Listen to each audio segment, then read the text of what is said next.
animals, very happy, cheerful. Oh, Hi, it's Sarah. hey, Sarah, Doug Pagitt and Victoria Lynn. Hi, Sarah. Hi, guys. How are you? I'm great. Good morning or good midday to you. Yeah, thank you, thank you. Well, Sarah, we're so excited that you're on that you're on the show today. Tell us a little bit about what you're doing with both Godcast as a whole, but also with the 55 or with the 5 eBooks of Moses, which is Right. which is a terrific project. Right. Well, that's our brand new project. It just launched yesterday in iTunes. But Godcast has been around publicly since 2008, when we launched with the goal of raising basic Jewish literacy in the world. Basically, I'm a prime example of somebody who grew up with religious school, youth group, Jewish summer camp, a bat mitzvah, the whole thing that affiliated Jewish kids go through. But I found myself in my 20s reconnecting spiritually a lot, and yet unable to talk about the Bible at all at synagogue settings, at Shabbat dinners, the sort of thing where Bible stories come up. And that was embarrassing. And this project came out of that experience of wanting to find a fun way for young people to learn stories that are hard to read on your own. The Bible is hard to sit down and just read on your own. Oh, it totally is. And as a for a Christian person who sort of reads the First Testament, as some of us Christians like to call it, a lot of us call it the old one, as if the new one's all that much newer. But that really the stories of Moses and the stories in the Torah, like they're really more dense too. Like it's a more complicated story, isn't it, than what Christians who can like jump into like little gospel vignettes or something like that. Do you find that that's the case? Exactly. That it's even. I mean, the Bible's always tough to read. I don't mean to say that that the New Testament's all that easy. Exactly. And at least in some pieces of the Torah, in Genesis, which we're reading in the synagogue right now, at least there's narrative arc, right? You have characters, and they're pregnant, and they're fighting, and they're making stews, and they're doing things. But then you start getting deeper into Exodus and Leviticus, and you're reading building manuals, and it's hard to stay focused. That's where I'd always quit whenever I'd try to say, I'm going to read the whole Bible, and it'd be somewhere in Leviticus. Yeah, people would give it up. Well, the irony is that, we started animating these stories, these chapters, bit by bit, chunk by chunk. And listen, I honestly believe that our episodes that are in Leviticus are our best ones. There's something about the dry text, the instructional text, the legal text that forces a good storyteller to work harder, maybe. Oh, isn't that something? And I think they're our best episodes. So go figure. So who do you find that's finding Godcast helpful? What are they synagogue leaders? Are they Torah school teachers? Who engages with it? When we started the project, or when I started the project on my own as kind of an after work pastime thing, I thought it was for people like me. I think I was 30 at the time. And I thought it was for my peers, right? Oh, here I am at home. I use the web all the time. I'm, reconnecting religiously, and I'm going to watch these kind of hipster little episodes and learn the stories. But I quickly found out that actually it was, just like you said, religious school teachers were using them and showing them to 10-year-olds as a way to trigger discussion in class. And this was a big shock because, at least when we started the series, we were using some pretty adult humor. Yeah. At least PG-13, So we quickly responded by toning down the language and making the ideas a little simpler. But yeah, we've had a really, really warm reception from religious school teachers, from day school teachers, and also for sure in the Christian world, which was something I had never even thought of. And I started hearing from folks who were using them in Bible study in church settings, and in religious studies classes at universities. Oh, really? And so you all, what you decided to do, and when I watched it online the other day, and people can get it at Godcast, and it's spelled G-dcast, .cast.com. Is that right? Or .org? .com, yeah. .com. Yeah, There's videos that are there, and then you also sent over some audio that I want to play here in a bit. But it felt and sounded a lot like Schoolhouse Rock from my childhood. Did you guys have that? Yeah, you're that? Also a child of the 70s? Yeah, totally a child of the 70s. Yeah, and I long for Schoolhouse Rock. Like everything I know about how, we're going to move legislation through the president and the Congress is because I know what happens to a bill. Like it really framed my mind and how I understand what a conjunction is, and like it really worked. That kind of musical animated teaching style. Were you guys conscious of that, or did you sort of have Schoolhouse Rock in your own backgrounds? Oh yeah, super conscious. I mean, it's the same thing now. I mean, I can recite to you, the contents of Leviticus 16. I mean, because we rhymed them. You know what I mean? Yeah. So I have actually an FAQ that we send to guest writers who work on this project, and I think it actually references Schoolhouse Rock in there as kind of the tone that works really well for our audience. Mm-hmm. So yeah, we're definitely conscious of it. I and everybody else who works in media who was born in the 70s, I think, owes a great debt to Schoolhouse Rock. So yes, very much so. And I think yours are really artful. I mean, tell us some about the animation style and the work that went into that, because they're really beautiful to watch. Oh, thank you.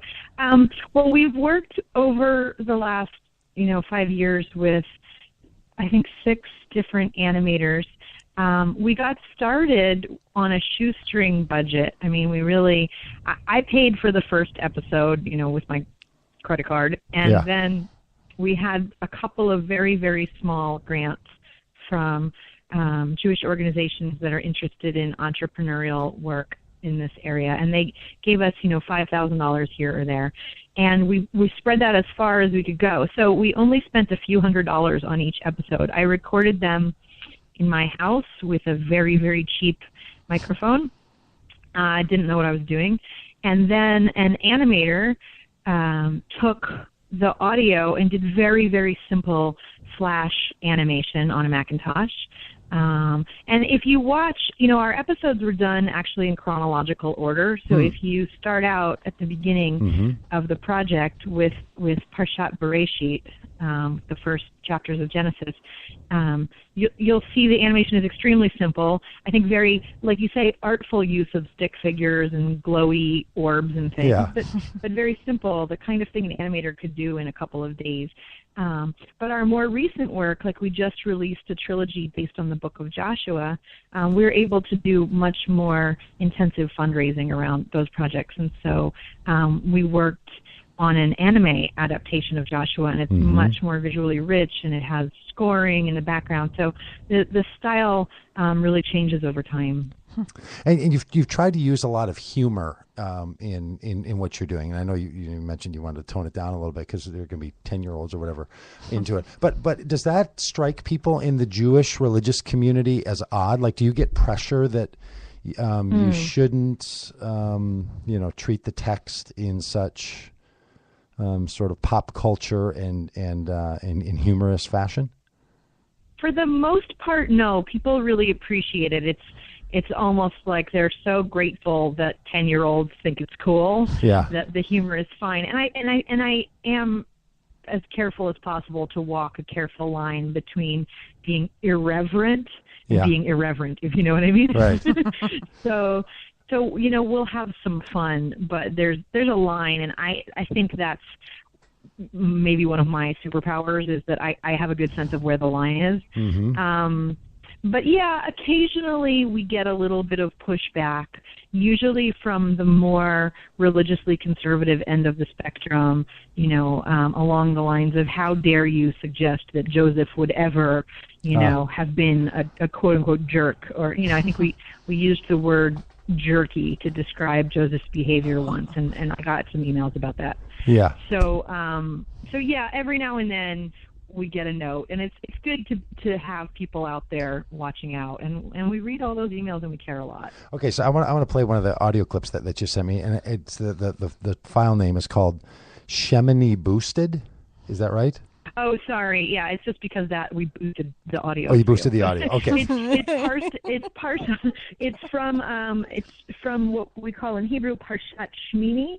It's the section of I think we're in Leviticus there, where Aaron's 2 sons have just brought an offering of strange fire, and have been destroyed for that.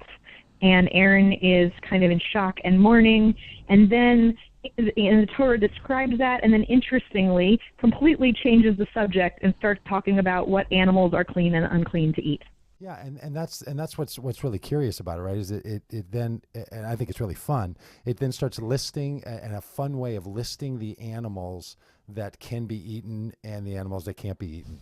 So, all right, so I want to play that, and then you can chat a little bit about it. That has cleft hooves and chews its cud, you can eat it. Some examples of animals no good for Jewish mandibles: camels, rabbits, hares, pigs. Water animals. Any water animal, as long as it's got fins and scales, you can eat it.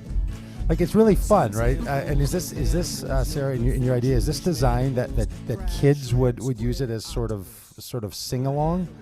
Because I listened to it yesterday and last night, and all day today I had running through my head, these are animals that you can eat, and this is how we behave in the desert. You'll never forget them. Oh, it's just it's really, really catchy.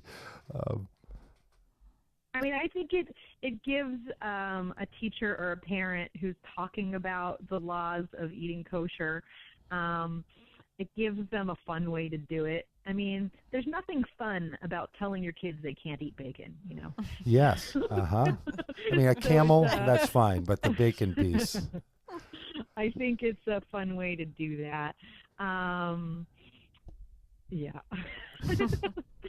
I have to tell you, though, I show this episode a lot to adults, and they love it, too. And people invariably in the room start clapping along. And everyone says it gets stuck in their heads. And I just love that we got to use the word mandibles in a song. That makes me really happy.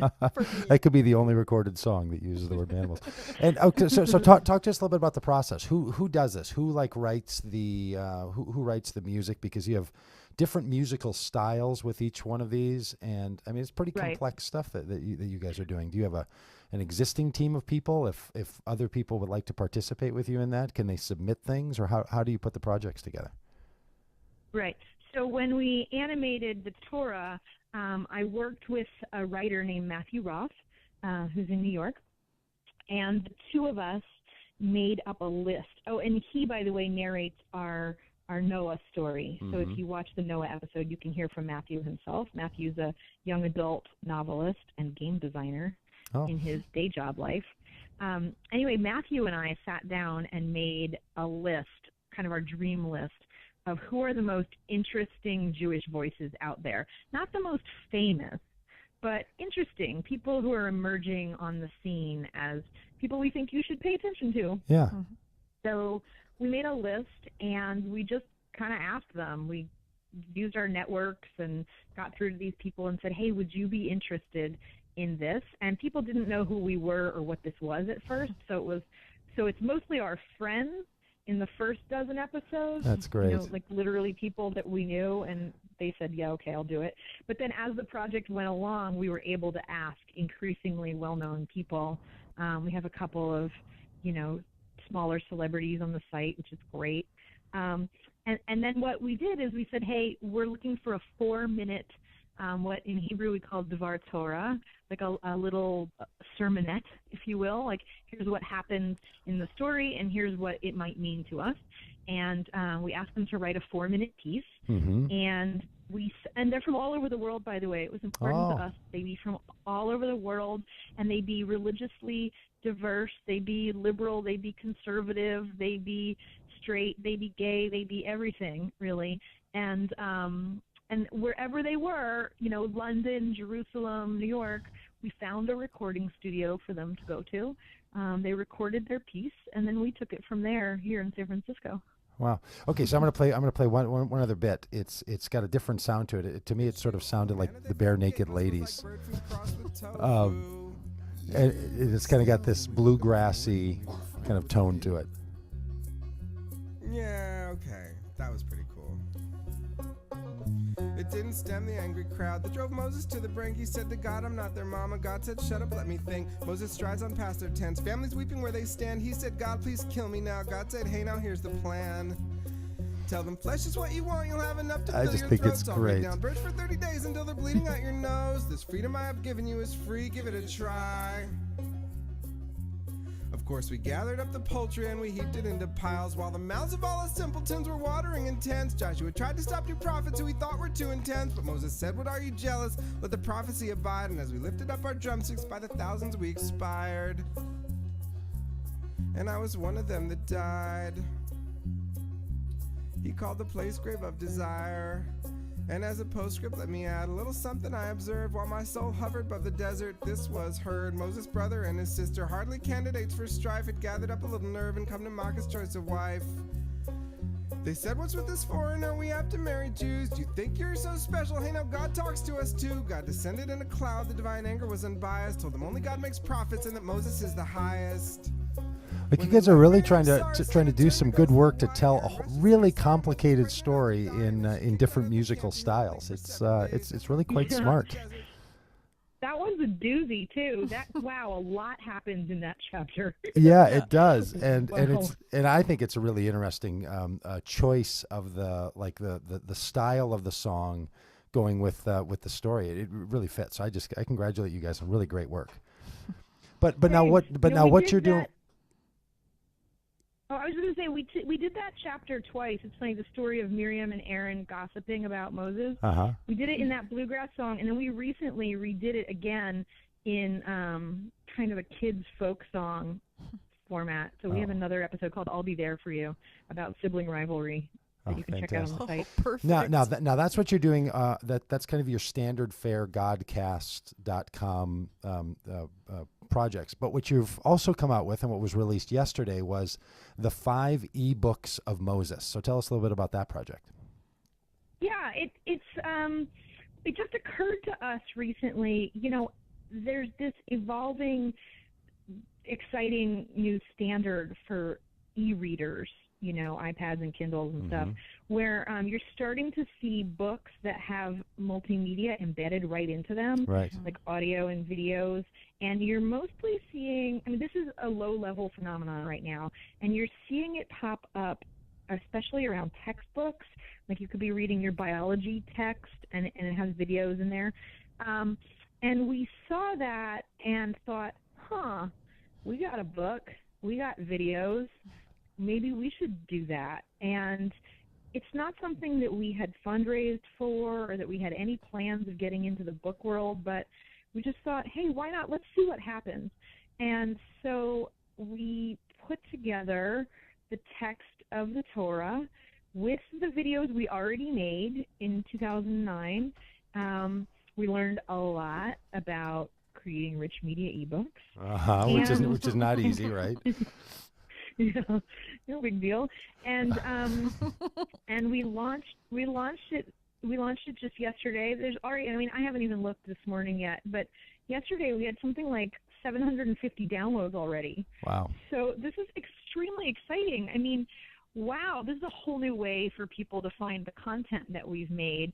And I think it's a really interesting offering out there with all the other Bibles in the iTunes store. There's thousands of Bibles there, but they're all just different translations, you know, fresher translations, hipper translations, you know, quote unquote more accurate translations, whatever. But this is something different. This is translations along with cartoons. So I hope it's going to help us reach a whole new audience, people who are looking for Bibles who might say, oh, wow, look at this. And I also hope it's going to reach non-Jews who will think, maybe it would be interesting to study, you know, Old Testament with Jews who are, you know, very focused on that scripture, you know. So I really hope that it's going to appeal to all kinds of people. And I think so too. I downloaded it yesterday, and it's $14.99 in the bookstore, but it's totally worth it. It's a great interactive way to look at the Bible, because what you've done is taken the I guess what's the typical way for a Jewish synagogue reading to take the what is it, 55 parts of the Hebrew? It's 54. 54? It's actually 54, but we couldn't resist doing the beginning chapters of Genesis twice. Oh, really? So there's 55 episodes. So you make 55 episodes. So it's a way, even for, like many listeners to this show would have a Christian tradition in their background, and they wouldn't think about the Old Testament being divided into 54 or 55 different parts. Like there's a different way of ordering the reading. It's a different liturgy for reading it, and you get access to that with this book. But it really is the entire First Testament, right? Like it's all in there. It's all there. Yeah, it's all there, and you give people ways to have discussions about it and sort of guide people through the process of reading. Is that what you were thinking would happen? Was that people would read it as like a study group or some sort of a small group of people or families? Well, so in the Jewish world, there's a tradition called Parsha HaShavua, meaning portion of the week, where people will get together. See, Parsha HaShavua, you get to say that cool stuff. We have to, like Christians have to call it like a Bible study. Sounds really boring. Yeah. Every now and then I'll call it Bible study just to sound boring. Kind of like blink their eyes, right? Yeah, just to sound crazy. So there's a tradition of looking at the portion of the week. So I think it's only natural that a Jewish family or a Jewish Bible study group would do that, would take our ebook and say, hey, let's look at the first chapter. And I'm aware that in the Christian world, there's also these projects where you read the whole Bible in a year. And I know there's like schedules for how to chunk it up. I suspect it's scheduled quite differently than our schedule because you have a lot more to get through. That's right, another half. In a year. Right. Yeah. But so we've tried to helpfully continue to use, chapters and verses. And if you want to just go through ours bit by bit, that's fine too. But at the end of each Parsha, we have provided at least one interesting discussion question that we think is pretty family friendly, a way to think about the text on your own terms that has nothing to do with our cartoon, in addition to the cartoon. So there's some prompts for study there.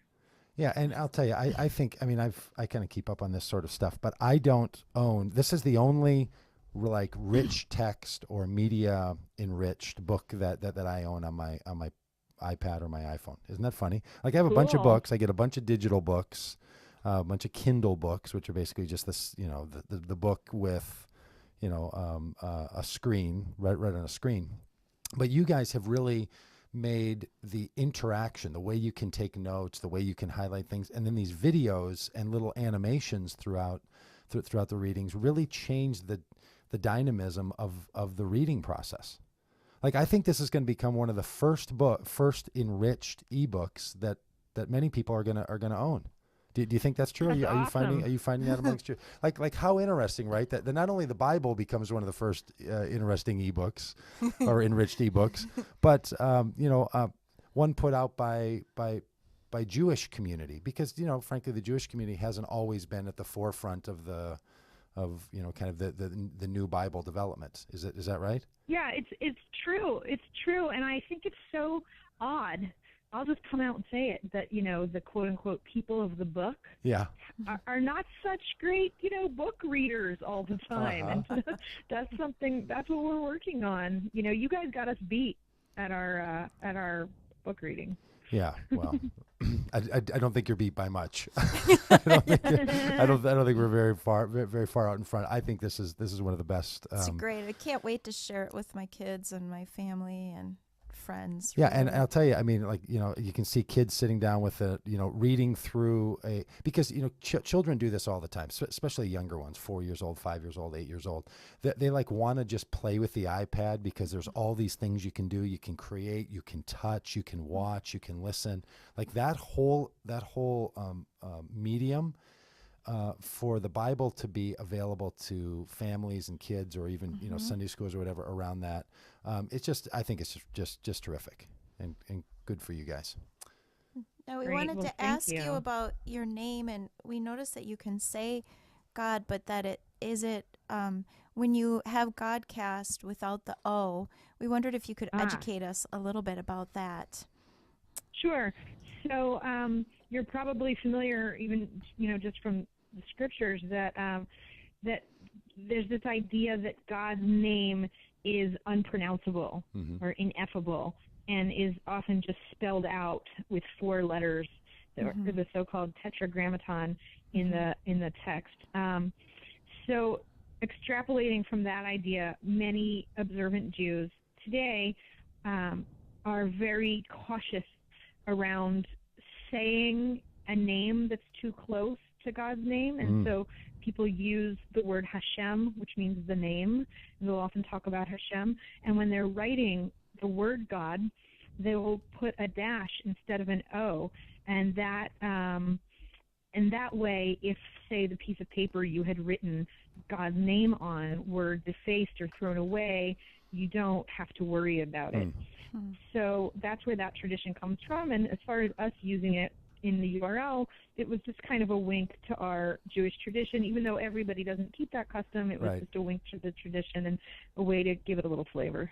Yeah, I love it. If somebody looks up Godcast and they spell it with an O, is godcast.com, does that go to the same place? It actually doesn't. There's somebody unfortunately else who doesn't want to sell us that domain name at the moment. But if you Google, should we pressure that person? Godcast, like, really, you're holding Godcast hostage? Should we use our leverage and Doug Pagitt Radio? Should we call him out? I feel like he's going to come around someday. He's a good guy. That's great. He'll come around someday. Anyway, if you Google the word Godcast, we come up first. So you'll find us. Well, that's Sarah Lefton. She's the. Do you have a title there that's important for us to mention at Godcast? You're the founder, like many the creator. Nonprofit directors, I go by executive director, but I really kind of prefer the title producer. Like, I produce these cartoons. Okay. So you can call me producer. The producer of Godcast, Sarah. Thanks so much. We appreciate you being on the show, and congratulations on this great project. And we just think they're great. Thank you. Wonderful talking with you, and to my Jewish homies out there, Shabbat Shalom, a good Sabbath, and talk to you all later. Okay. Bye-bye. Take care, Sarah. Peace out. Bye. All right, bye.